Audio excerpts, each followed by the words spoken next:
المغرب يتجه نحو الدرهم الإلكتروني، أي تبقى المعاملات المالية كلها إلكترونية عن طريق الفيزا كارد أو كارت بيتشارجة للمعاملات الإلكترونية، وأن كل الحوانت والخضارة ومع عدم إلغاء العملة الورقية إلا تدريجيا ولن تلغى نهائيا، لكن العملة الإلكترونية لتنظيم التجارة والاستعداد للمستقبل وطموحات المغرب في انه يكون بلد اقتصادي استثماري وداخل تنظيمات قاريه زي تنظيم فعاليات قاريه زي كاس افريقيا، كاس العالم، اضافه الى انه يبقى ضابط الامور الماليه، اضافه الى الحفاظ على العمله الصعبه وحاجات كثيره جدا. وده تطور لدول تسعى لانها تتطور وتمشي الى الامام. ده الرتم الطبيعي لدوله في سنه 2024.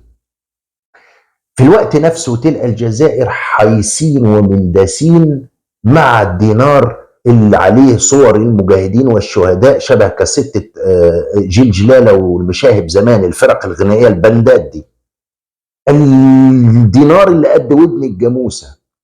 ففي الوقت اللي فيه المغرب دلوقتي، يعني حاليا في الوقت اللي احنا فيه دلوقتي ده، انا ما اشتريش حاجات كتيرة بالفلوس، وده يلغي بقى النصب والتسول والرشوة ويلغي الفساد، يلغي حاجات كتيرة جدا. المضي قدما نحو المستقبل. دلوقتي مين انا بحط ليسانس، بشتري حاجات، بخلص دائما بالفيزا كارت. ده كمان هتبقى كمان بكارتة بدون بنك بدون حاجة، بتشارجيها زي تتشارجيها وتخلص بيها الخضار وكله، والماكينات لاباراي هتبقى سهلة وموجودة مع الكل يخلص بيها، او من تليفونه توصل لبنك نيشان. في الوقت نفسه في الجزائر شوف بيعملوا ايه. الشيء الصعب اللي هنا انك تفهم النقود. شوف هذه كلها 13 دولار، والله كما يقولوا في الجزائر غاضتني عمري ما تحسر انه هذا المبلغ كله باش نشري كارت سيم. هذا المبلغ كله تعطيه باش يشري سيم كارت، هاولي 13 دولار كله هذا، والله ما بدي يروحوا. طاشيه معمره بالنقود، ها 80 جيجا 16 دولار، هو ده خنشة فلوس، شكارة فلوس عشان تشتري كارت سيم، شكارة فلوس عشان تشتري كارت سيم.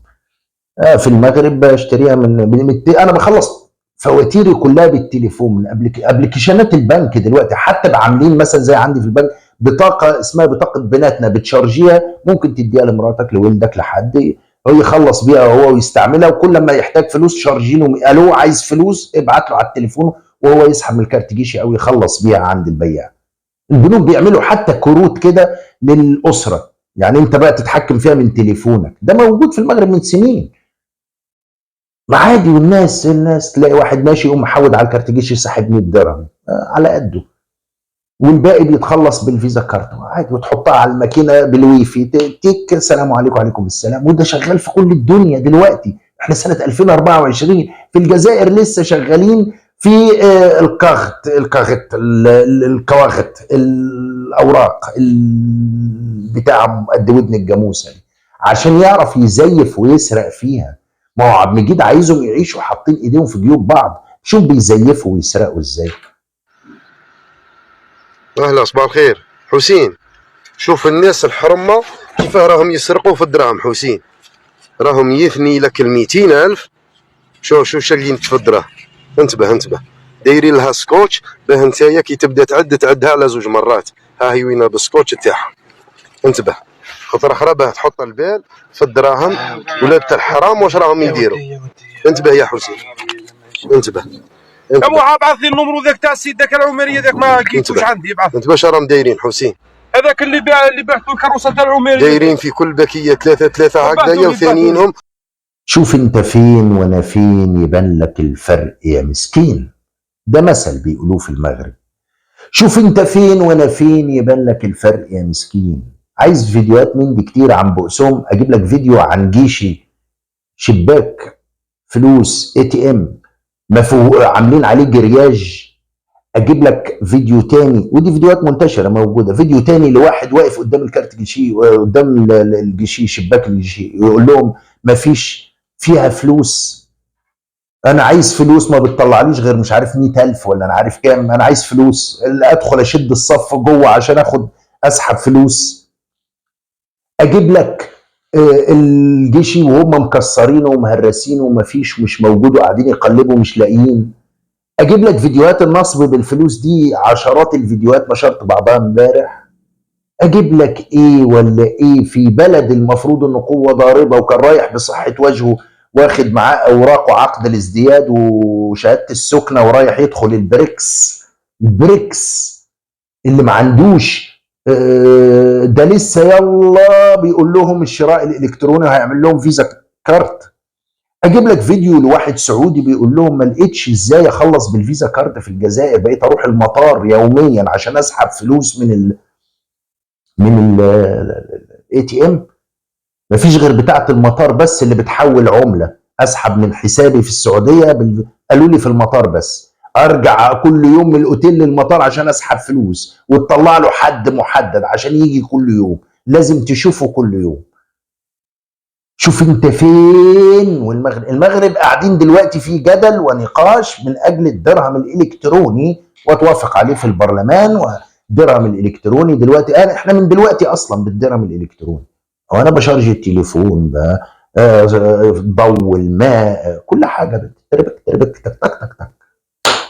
السلام عليكم وعليكم السلام. كل اول شهر تربك تربك السلام عليكم وعليكم السلام. تروح تشتري اي حاجه نادرا لما بستخدم الفلوس، نادرا لما تستخدم الفلوس. ما بقاش الزمن بيمشي الا في الجزائر بحطة ايد فرنسا من السبعينات يا ودي والله العظيم.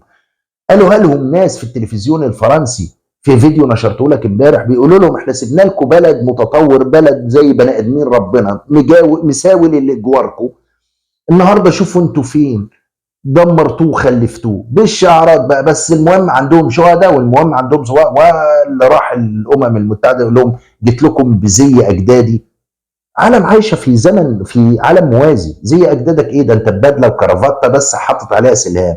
ايه زي اجدادك ايه اللي حرروا بيه ارضنا واستقلالنا؟ ونغمه ما عندوش مسكين الا نغمه واحده يرددها ليلا نهارا للتفخر بيها، لان ما عندوش حاجه في واقعه. حتى الفلوس يا راجل، فلوس.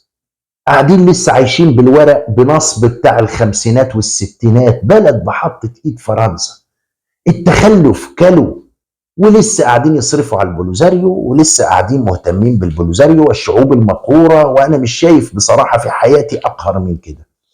وهذه الفيديوهات يمكن يفوقوا الجزائريين، وإن ما فاقوش واعتبروها نصيحة لله لكي يسخر الناس ممن حشرنا الله معهم في الجوار. عدينا من مرحلة يعرف الناس، عرفوا كلهم عرفوا، لكن ليسخر الناس من دولة بترولية شعبها عايش في العصور الوسطى، لسه عايش في ده. دخلوا كمان في المقايضه، ده رجعوا لزمن المقايضه. مع ابعت بترول لموريتانيا تديني خضار وفاكهه جاي من المغرب، ابعت لتشاد والنيجر بترول يدوني دجاج ولحم عجول ابقار عشان نذبحها.